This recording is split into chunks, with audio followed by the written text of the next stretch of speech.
You're listening to the Wedding Biz Network, the voice of the creative entrepreneur.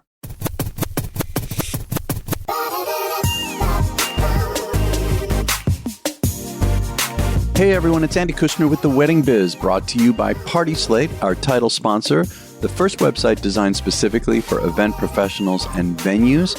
And on The Wedding Biz, I conduct in-depth and revealing interviews of icons and those who I feel are the next generation icons of the weddings and event industry. And this is all to provide you with education and inspiration. I want to mention that last week there was no episode because it was Thanksgiving week and I got married. That's right. The ceremony was with immediate family, and I'm going to have a bigger party next May, which I'll talk about as we go along. So today's guest is Meg Smith of Meg Smith Photography.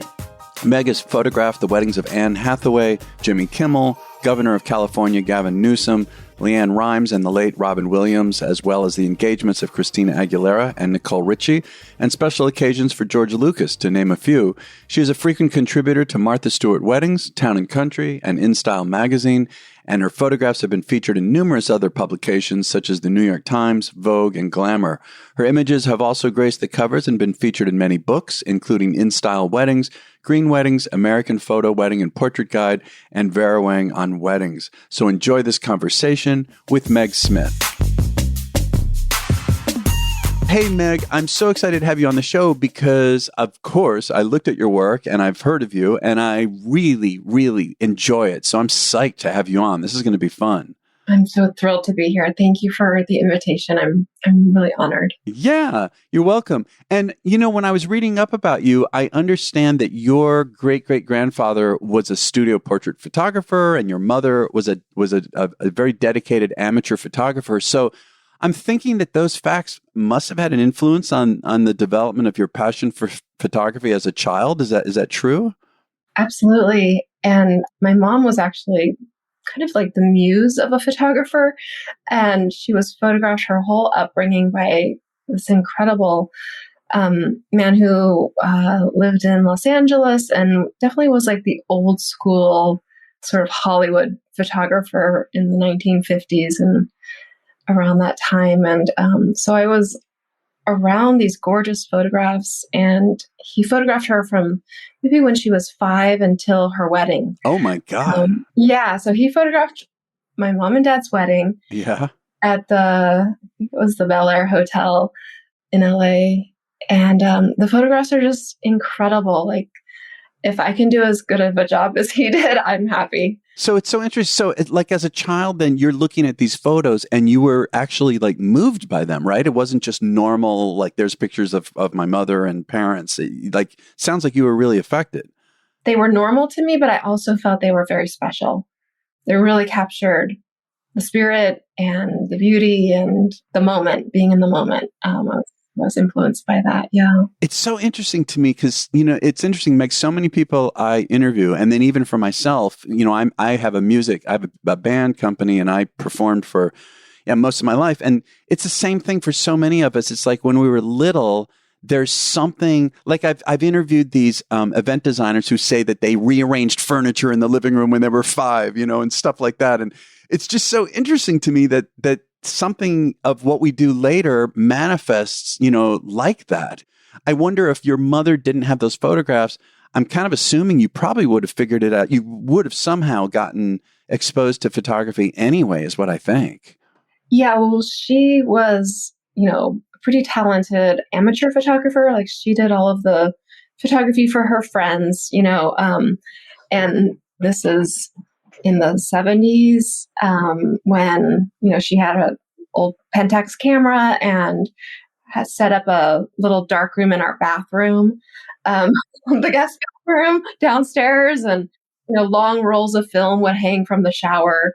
You know, little red light would be on, and so I, you know, she photographed me as a little girl and different, like, she's Swedish by heritage, so I had like these little Swedish outfits and bonnets, and anyway, I did not appreciate that part of the photography, but I love, you know, the process, actually, the developing and seeing sort of like the magic of what was captured come to life. Yeah, it's interesting. When I was 13, I can't remember how I got turned on to this, but I ended up putting together a darkroom in my parents' like laundry room, and it was, I don't know if this is recognizable. I had a Bogan T35 and larger. Incredible.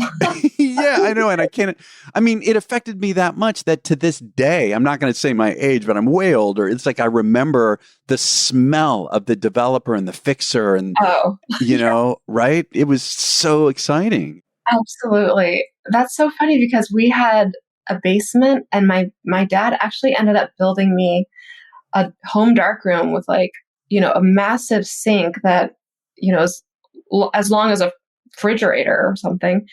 And so I had like a dedicated darkroom, and it was, you had to go through the laundry room right to get there. So all of that feels familiar. Well, and I read, it sounded like you had some really amazing mentors. I mean, I know that you were an art history major at UC Berkeley, and you got into documentary photojournalism, and you studied with the social documentary photographer Ken Light, and it sounds like, and later you had other people, to have a mentor, to have mentors I think is just such an incredible, obviously it's an opportunity, but it's really special, isn't it? I mean, it's a special relationship. Yeah. It's funny. I hadn't really thought of them as mentors, but they were. But like Ken Light was my teacher. I did undergrad in art history, but then I would go over to the Graduate School of Journalism where Ken taught. And actually, I also rented a little basement studio from him. And that's where I lived in Berkeley. He and his wife were in the Victorian and had the big house upstairs, and I lived in the basement. Yeah. But yeah, he was very influential on my life and the way that I shoot. And well, and did you write that you photographed riots and protests? Oh yeah, that was like the era of like the Gulf War riots and Take Back the Night, and there was a lot. And it's Berkeley, of course. Right. Oh yeah, yeah. There's just stuff happening, I'm sure, all the time anyway. But I feel like there was a lot going on then, and yeah, I just wanted to be a part of that. I was drawn to it, gravitated toward that, and that was like the thing to be shooting at that time. So, oh yeah, that was my introduction to the chaos of shooting sometimes. And I wanted to go to Berkeley in California, oh, really? And yeah, and I'm trying. I kind of don't remember I don't know if it got on hold or something. I don't know why, but I really wanted to go. But kind of skipping forward, so I also saw this wonderful quote, which was, and I want to ask you about it. And you wrote, "My work has been informed by historic street photographers, so I gravitate towards moments that are found, not created. And if anything, I'm more interested in the moments between moments, stillness, movement, meaning, connection, composition. I'm driven to create images that have some compelling combination of these elements." That's just so beautiful and moving. Can you say more about that? I mean, these moments that are found, not created? I mean, I guess that goes back to what we're just talking about with you're not going to go to a protest or riot and ask people to pose for you, or right. You are there and to document what's happening and to capture it. It's, everyone has their own perspective and no one's going to photograph it the same exact way, but you're not stopping action. You're not directing. So I don't have that sensibility when I hear about photographers, say at a wedding, directing clients. That's not, I don't understand that. I wouldn't be comfortable doing that. I might just say like, let's go over here or let's walk this way, like just to like see beautiful backgrounds or setting. I'm definitely highly aware of like all the visual components going into the shot, but I'm not interested in creating something that doesn't have like authenticity or integrity. I'm like, I just want things to evolve and present themselves, and then I feel I'm capturing that. Do you think you get a sense that something's about to happen? Oh, sure. Yeah. Right? Because then you kind of place yourself in a position to even have an opportunity. Absolutely. Yeah, that's such an interesting question. And That's so thoughtful, because there is so much intuition, and really being one step ahead or a couple steps ahead of what's happening, and knowing, anticipating, and kind of having eyes in the back of your head and being like, something's happening. I'm going over here, or I'm turning around, or I feel this. And yeah, all of that comes into play. I think being quiet and listening, and being just very aware of the situation, and feel the energy of the room, and respond to it. Yeah, it's almost like, I guess, keeping yourself kind of open. The universe then kind of, like you say, you get this intuitive sense. It's interesting by allowing yourself to be open like that. Also, I read that the technical skills you have kind of allow you to shift between digital and film. Now, I'm a layman at this, but don't most photographers, professional photographers, either shoot one or the other? It seems like it's going that direction for sure. Like, shooting film is just getting, well, it's like anything these days. Everything is just harder, isn't it? Post-COVID, like traveling is harder, going to a restaurant is harder. Getting film is harder. It's more expensive than ever. The whole supply chain situation is risky, and sort of depending on getting 150 rolls of film for a wedding, it's feeling more and more like challenging. That being said, I love it so much. I'm obsessed. And if I have to shoot digital, I certainly will. And I'm definitely like looking at, all of my options in terms of like, how do I travel, and how do I travel with all that film and all the different cameras that I want to shoot with, and still be like nimble and quick and responsive. How do you determine when you're going to shoot digital versus film, or the other way around? I give credit where credit's due. Sometimes digital is like, so easy and responsive and just quick. Film is not to say that it's not a better or worse. It's just a slower, more thoughtful process, I think, which I appreciate. And I really like that most of the time. And sometimes I'm like, okay, well, since there's digital, let's go digital, because this is crazy. And everyone's running a mile a minute, and I'm just going to have to let's go for it. But I mean, I certainly shoot many, many weddings, all film. So it's not that rare that I'm like, I would just love to shoot digital today. It's not, not my go-to in any way. It's just kind of like, it's there, it's available. I'll use it if I'm like, oh, fine. Thanks for being there. I gotcha. Well, and also, and in a minute, I do want to talk about weddings in a second, but, in terms of framing and composition and lighting, like how do you think about all of that? I think that goes back to my art history background, because I'm very concerned about composition and perspective and layout. And there's something about the container of the four frames that I'm curious about and drawn to. And it's like there can be so much going on, and the world can be very disorderly sometimes. And within the confines of this, square or 645 or 35, you can create order and balance and beauty. And I really like that. And I like creating something that feels, I don't want to say in control, because I know we don't have control, but gives us the sense, at least when we're looking at it. Yeah, thank you. Yeah, just the sense of order and beauty. And I don't know, there's something that you can do within the frame that makes sense to me. Yeah. What about your process with clients? Like, do you have a certain way of working with a bridal couple, or maybe a lot of the weddings you do, you're only dealing with the planner? I don't know, but what's your process like in dealing with them? I really want to have connection to my clients. I've certainly been in situations where the planner is more protective of the client, and it's I really want to know who I'm working for and working with and being with on the wedding day. It's such a personal.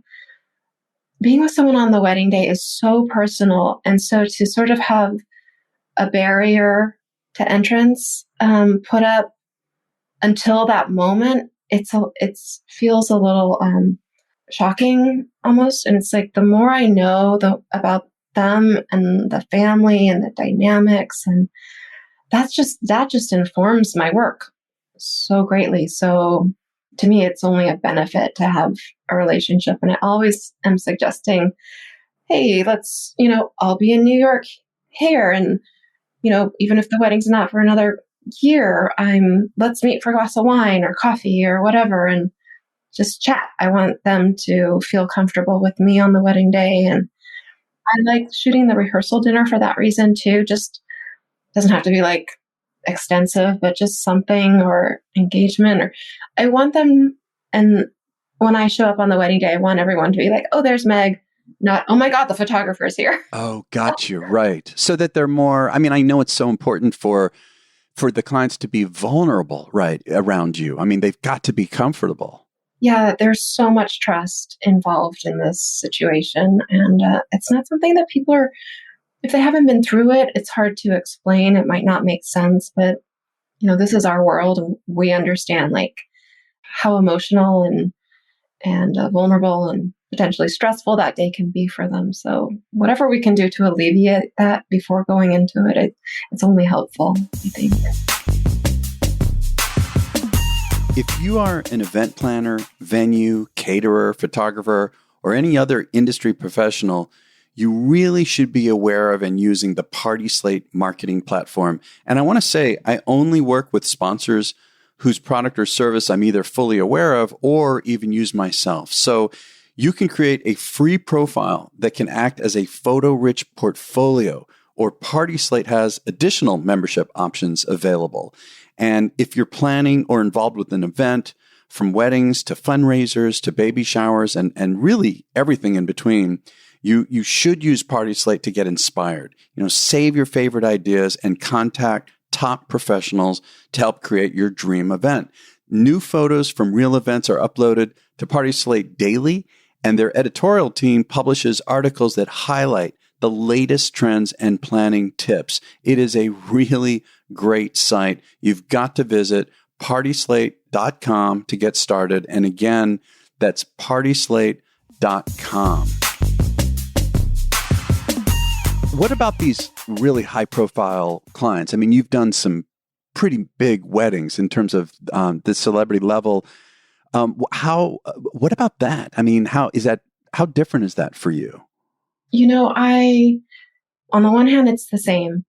These are people getting married, and this is, no matter how exciting and glamorous their life is, this is the it day for them too, right? So, all things being equal, that part is the same. This is going to sound kind of weird. I grew up without a television, and I love film. I don't have a lot of time. I don't read gossip magazines. I'm sort of, in some ways, sort of culturally like naive or unaware. Yeah. The celebrity clients that I have had, I've not gone out of my way to like watch their films or read about them. I would just want them to, they're just people to me.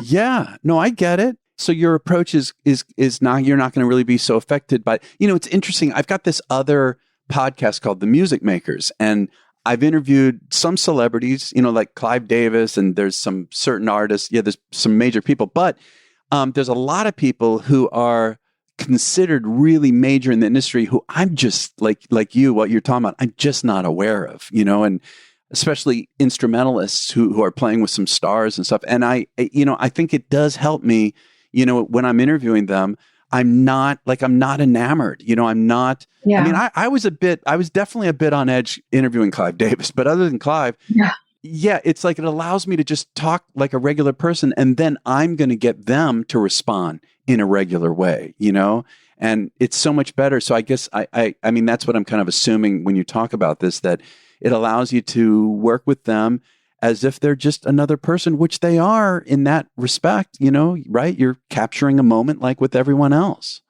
Yeah, I don't want to be extra nervous or you know, I'm not someone who gets starstruck, I guess. But I don't want to put myself in that position of being like, oh my God, I just saw their movie, or like, I don't want to have that, I want to come in sort of empty. That makes sense. That makes sense. What about shooting in a variety of locations, different environments? Do you have particular favorites? And I imagine there must be challenges that come with some of these environments that you have to deal with. Sure. Of course. I mean, there are so many beautiful settings and locations, and well, there's been a few that aren't so beautiful, aren't quite as gorgeous. Ballrooms and whatnot. I've had my share of all of it. It's a full range.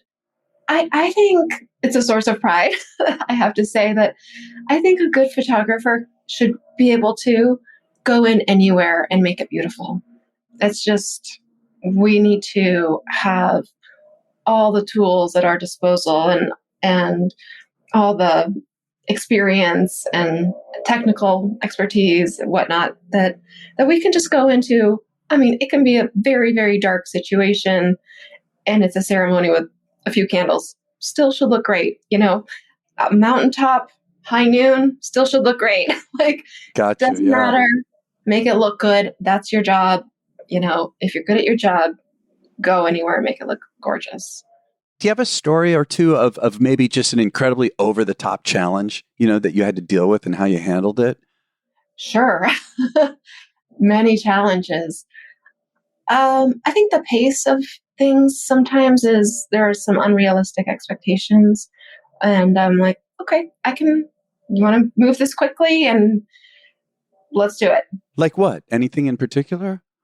Oh, you might have a timeline that allows for an hour of family photos, but because of situations that you're not responsible for, you now have 20 minutes or 15 minutes to do as many photos and combinations as you had originally been given 1 hour or an hour and 15 or whatever. And you're still going to have to finish those photos. And there's no blaming. Oh, I didn't have the time. No one cares what the excuse is or why. Just get them done. And it's not unusual. This is a real life situation and lots of moving parts. And we're all a team and we all are just like, okay, how are we going to get this done? And, that happens all the time. Let's face it. Yeah, I'll bet. Is there anything that you still struggle with personally, in your career as a photographer? Do you ever feel any fear or anxiety, or what's the hard part of what you do? I mean, I certainly feel anxiety every wedding, probably. I don't eat a lot of breakfast the day I should, but I don't. I have nerves until I get there.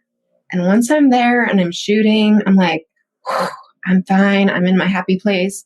But the getting there, the packing, the traffic, just making sure everything's in place, if I'm having a team of people help, there's a lot of, boxes to check just to arrive.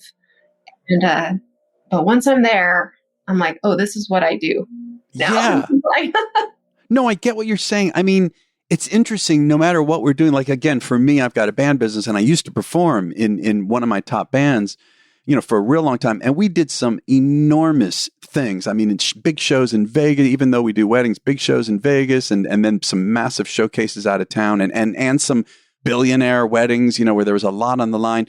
And I remember, when you're saying this, I'm thinking how for some of them, I was really nervous beforehand. There was one in particular I'll never forget. I was in Miami. And I'd never felt this nervous, but I felt sick, and I thought, well, maybe I am sick. It didn't occur to me that I was nervous. And then, the show started. I got up on stage, started performing, and it totally went away. And I realized, oh my God, after all these years, I actually had nerves that were that tenuous. And it's almost like getting in a zone, isn't it? When you're doing your thing, I love that when you get in the zone. Yeah. There's a writer I follow. He says, nervousness is excitement without the breath. So it's like, we're anticipating, it's not like we don't want to go to this wedding. It's like, we're just, haven't realized it's sort of the same thing. We're just getting caught up in ourselves. I think I also remember hearing something Sting had said, and he's like, if you're not nervous before something huge like this, something wrong, and maybe it's time to rethink it anyway. Yeah, no, I've heard a lot of major people, like not just on this show, but just in life. When I love, reading and hearing interviews, and yeah, people talk about that a lot. Like if you're not nervous, maybe you're just not taking it seriously enough or something like that, right? Right. This is a huge responsibility that we've taken on. And there's so much trust, and there's so many things that have to line up for us to do, an exceptional job. And of course it has to be exceptional every single time. So we should be nervous, really. Well, I wonder if, I know that also you've had a lot of work published in major publications. And when you're dealing with a celebrity, in all likelihood, unless there's this whole NDA and, in all likelihood, it's going to appear somewhere. Do you think about that at all? I don't. No, I'm very present when I'm shooting. And for me to be thinking of where this is going to be published, it's like, it's just not the time or place for that. I'm really present with the clients, and I just really need to give all of my focus and attention to what's right in front of me. So I don't really go there. Yeah, no, I get it. It's funny. I was going to ask you, like, if you were giving a master class to somewhat experienced photographers who want to get to the level that you're at, like, what would you focus on? And I realize this whole conversation is like, parts of it could definitely be in a master class. But is there anything in particular, like in terms of, let's say that you're now mentoring someone who's really good, but they're not yet at your level, and they're asking you, what do I do? What's your biggest tips and advice? Is there anything you think of when I ask that? I think being true to oneself and developing oneself is more important than, say, following the industry or trying to meet someone else's expectations of what you're creating. It should be very personal, what you're bringing to the day. And on the one hand, you can teach that. And on the other hand, it's up for that person to learn. Your whole life's work has to come with you that day. Yeah. Well, what I think of too is, this is where I go, right? I've had a lot of therapy in the past, and I always thought that working on myself, my various character issues, that really is the core of it all. The rest of it, the craft, we can all study to a certain extent the craft of it, but there's the core of who we are and how we deal in the world and our relationship with our art. It seems to me like that's really the core of it. I absolutely agree. And I have to tell you, when we were on before we started chatting for the podcast, I saw that you have The Obstacle is the Way. Yes, by Ryan Holiday. Holiday, yeah.